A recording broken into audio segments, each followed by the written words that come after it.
Continuamos con el módulo 3 de patología de codo, antebrazo y mano con enfermedad de Dupuytren. La enfermedad de Dupuytren se define como una fibromatosis benigna de las manos y dedos que da lugar a la formación de nódulos y cuerdas que con frecuencia lleva a la contractura en flexión. Es una enfermedad fibroproliferativa de la fascia palmar superficial capaz de producir una contractura en flexión incapacitante de uno o más dedos de naturaleza progresiva e irreversible. Histológicamente hay una proliferación excesiva de fibroblastos en la aponeurosis palmar superficial. Esto lleva a la formación de nódulos en los estadios iniciales de la enfermedad. Luego, estos fibroblastos se convierten en miofibroblastos a través de la fibronectina, que cuando estos miofibroblastos invaden las bandas pretendinosas, comienzan a aparecer las cuerdas que se palpan en la palma de la mano y que al contraerse estas cuerdas lleva a la flexión de la articulación metacarpofalángica y luego de la articulación interfalángica proximal cuando estas cuerdas invaden los dedos. La causa o la etiopatogenia de la enfermedad de Dupuytren no está clara. Se cree que la anomalía en la fibrogénesis se debe a un patrón de cromosómico anormal, un mosaicismo. Por lo tanto, no hay un determinante exclusivo en su desarrollo, pero se han observado varios factores de riesgo que predisponen a su aparición. Estos son la edad, cuando es mayor de 50 años, el sexo masculino, la raza blanca, es rarísimo el Dupuytren en una raza negra, la descendencia europea, sobre todo en el norte de Europa. Hay un factor hereditario, el padre lo tiene, el hijo lo tiene, el abuelo lo tiene, y como factores externos, el alcohol, el tabaco, el uso prolongado de fenobarbital en los pacientes epilépticos, la diabetes. En los pacientes diabéticos que aparece en el 80% cuando esta diabetes evoluciona unos 20 años. O sea, pacientes ancianos con larga data de diabetes es probable que tengan Dupuytren. Mucho se habla o se habló en su momento del microtraumatismo. Se terminó dando de baja este factor de riesgo porque mucha población que presentaba el microtraumatismo no tenía Dupuytren. El diagnóstico de la enfermedad de Dupuytren es meramente clínico. Acá los estudios complementarios como la radiografía, la tomografía, la resonancia no aporten mayores datos.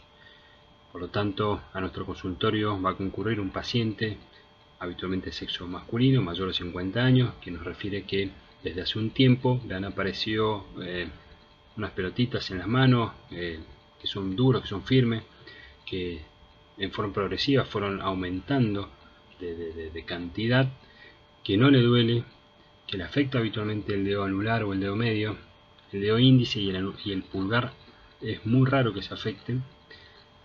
La mayoría de las veces afecta a la mano dominante, pero habitualmente es bilateral, y que el paciente nos cuenta que le limita esta situación, le limita la vida social, la vida familiar, las actividades de la vida diaria le son difíciles de realizar, no pueden agarrar objetos, se les caen, no pueden meter la mano en el bolsillo. Hay un test que se llama el TELB test, que es que el paciente tiene la incapacidad de apoyar toda su mano en forma completa en la mesa por la contractura de los dedos, y hay que informarle al paciente que esta patología, a pesar de que uno haga un tratamiento quirúrgico o no quirúrgico, es recidivante, o sea que uno puede hacer la cirugía y puede volver a aparecer.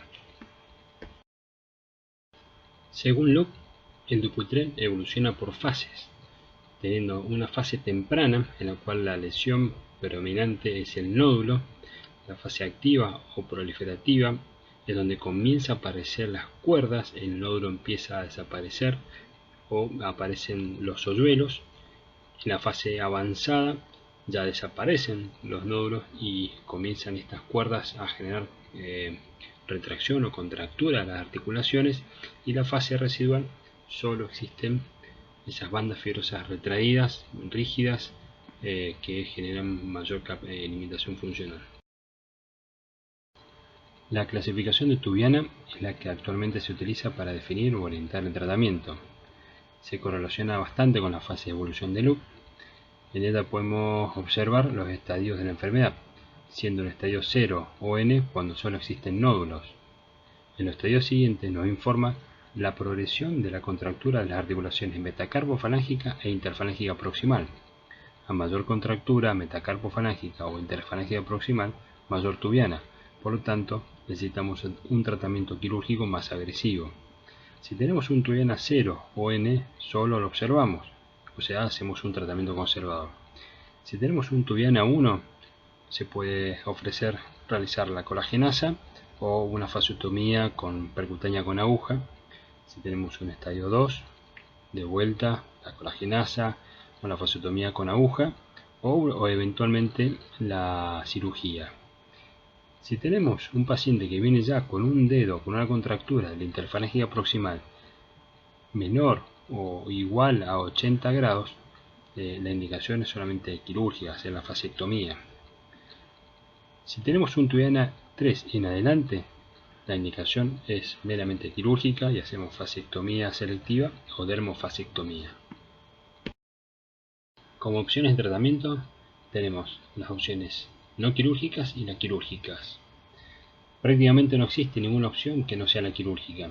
Se ha intentado durante varios años y sin éxito administrar corticoides, realizar fisioterapia, pero los resultados no son buenos. Solo la inyección local de colagenasa, que es una enzima con un clostridio histolítico, ha tenido resultados aceptables. Es un tratamiento caro, habitualmente no disponible en varias partes del mundo, pero que se puede hacer en consultorio. Se deben administrar 2 mililitros por cada cuerda de cada dedo, mientras que el médico va haciendo una extensión pasiva del dedo hasta percibir la ruptura de las cuerdas.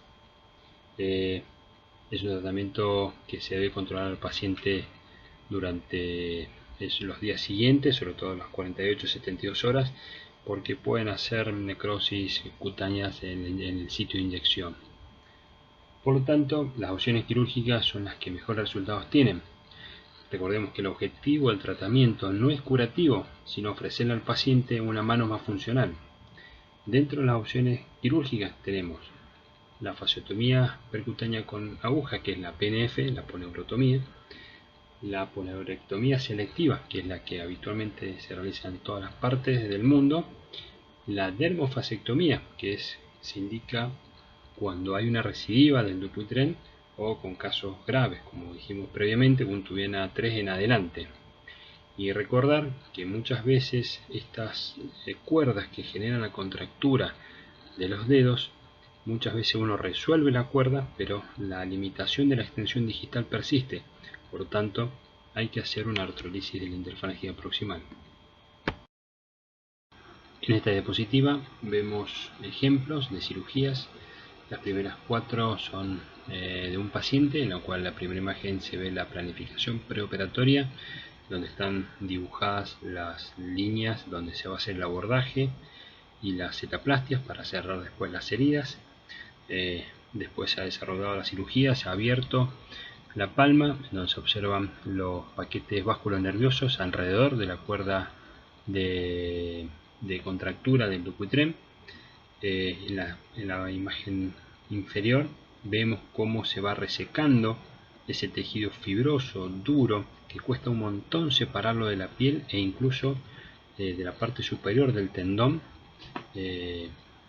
Eso se manda a analizar, y en la figura donde están los bordes azules y las flechas vemos los nervios colaterales que están disecados, y bueno, hay que obviamente proteger.